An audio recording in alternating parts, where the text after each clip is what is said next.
Was there ever a conversation where they were like, Scott, how good is your dancing?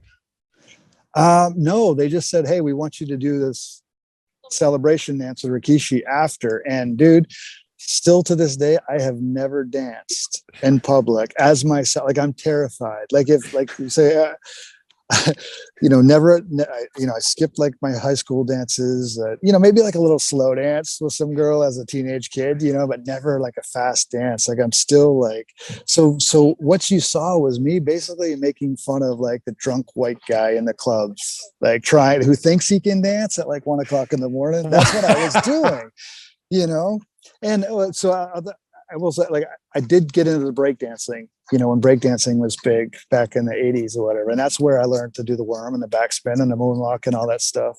I incorporated that in, and it was all just kind of started as me goofing off on live events where I just try to pop the other guys and get a reaction out of them by, doing the worm in the middle of the match or, doing the moonwalk or whatever. And it was getting a reaction from the crowd, so I knew I was on. When did you decide the worm should be a signature move?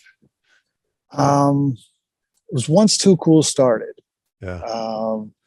I just started again, like I would just lay the guy out by the ropes and I would hit the other ropes. I would stop, put on the brakes and just drop down and worm across and either drop an elbow or headbutt. I was toying with all this different stuff, but I was getting a reaction from the crowd that I knew I was onto something.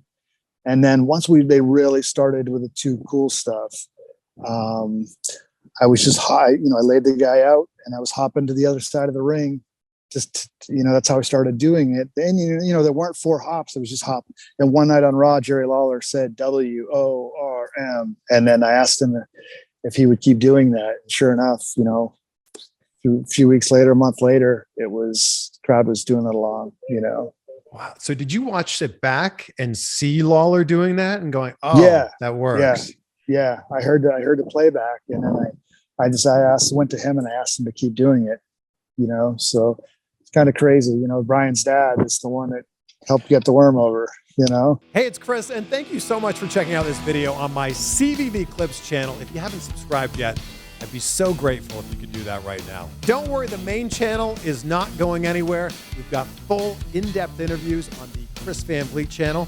CVV Clips is for exactly that, clips from those longer interviews.